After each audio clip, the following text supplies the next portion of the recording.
Oh, what up? Dope Soldering 92 back again. Let me give you a little heads up. Not heads up, but let me fill you in, I guess, with the whole JTAG project I had going on. Alright, so, originally I decided to go a little bit ahead of my video just to make sure, I was doing each step right before I recorded. And I was able to read the NAND perfectly fine, but when I was trying to write the XL menu to get the CPU key, I was getting bad blocks and I wasn't able to do so.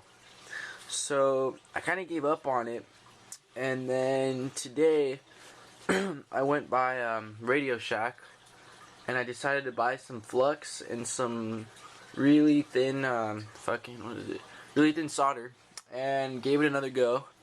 And sure enough, everything went smoothly, and this right here is my JTAG Xbox xenon, completely finished.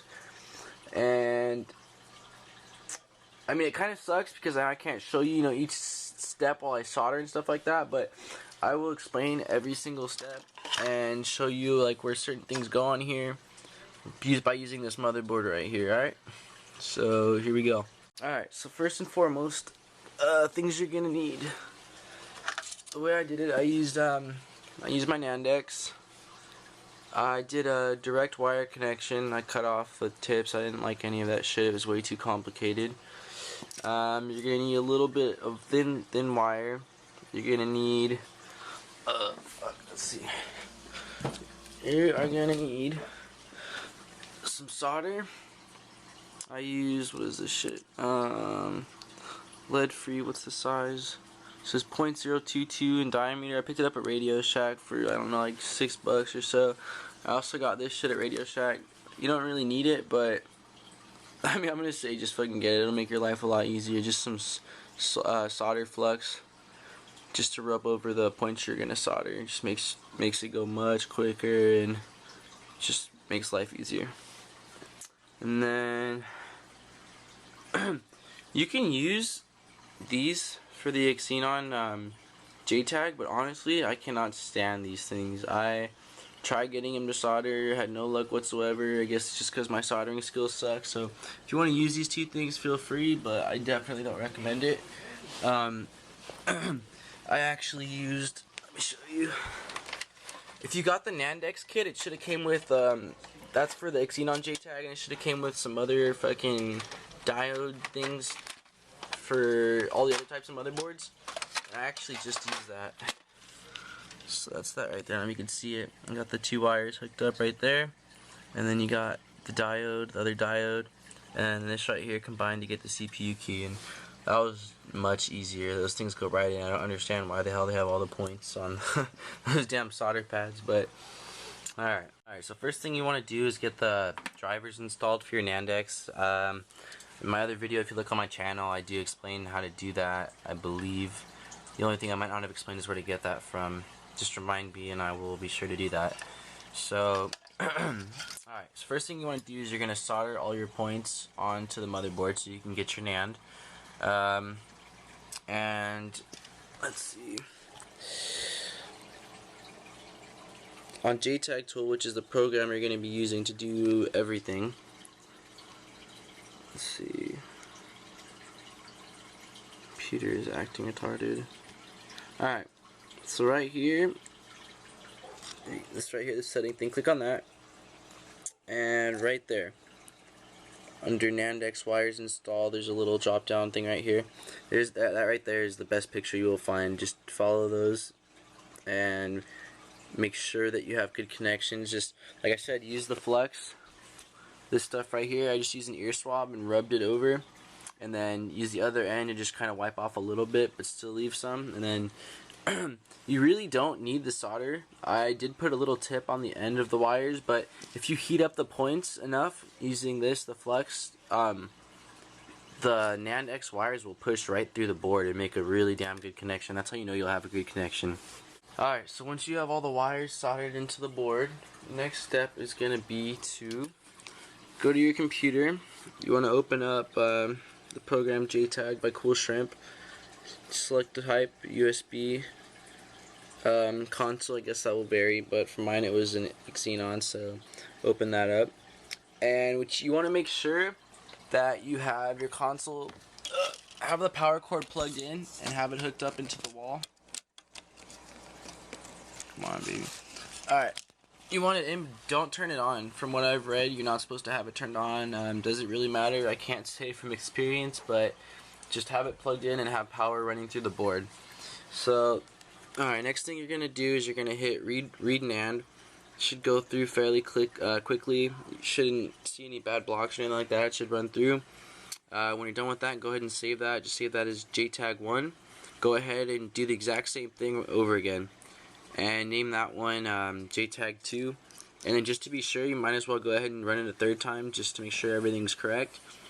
And the second time you're done reading the NAND, a little thing's going to pop up right here. And it'll automatically compare the two NANDs, and you want to see that there's 0 blocks or 0 differences between the two. They have to be identical. If not, your soldering's not good and you need to re-solder. And then once you read it the third time, it'll do the exact same thing again, and if everything comes up clear, then you're good to go. So next thing you want to do is install the JTAG points. So let's see if I can show this to you good. I'll try to insert a picture, the one that I used, which I felt was really helpful, because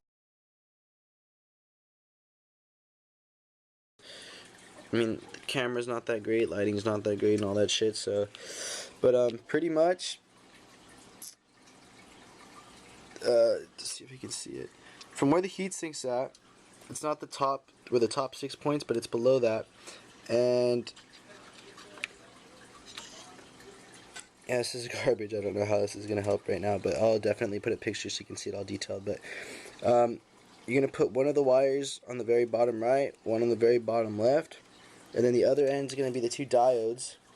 And where my red wire is, which is on the right side, it's going to go into, out of these 6 holes, the third from the right.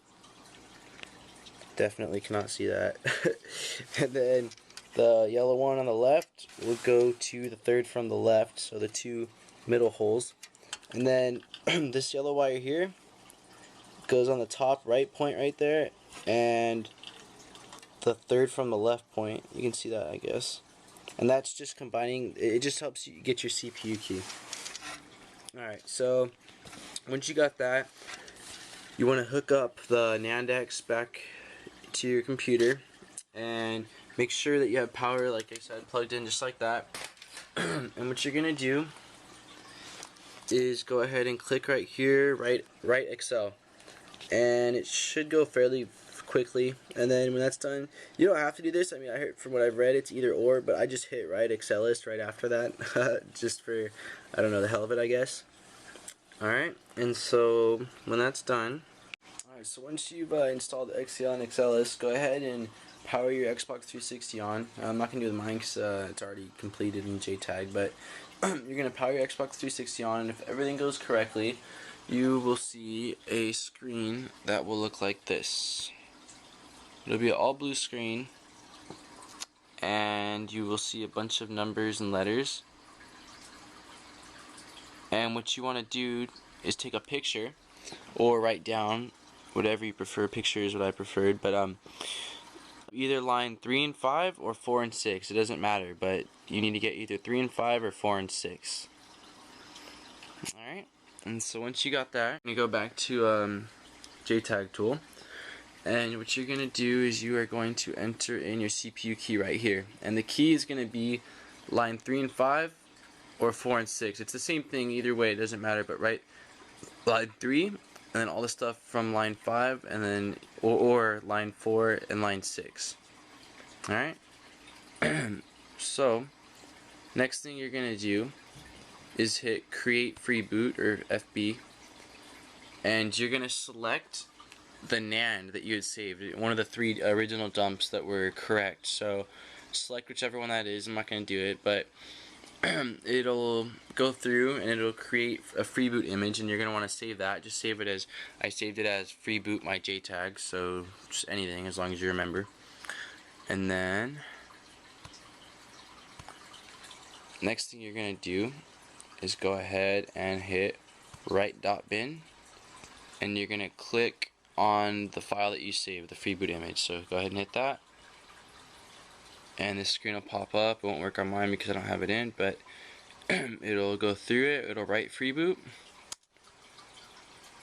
and once you've done that, your JTAG is essentially completed, and you will turn it on, and you won't be at the Blades dash anymore. You'll be greeted by the that Connect dash. It will update you, but not, it doesn't get rid of the JTAG. Obviously, that's the whole point of it. It just allows you to play the newest games. So there we go. We got that,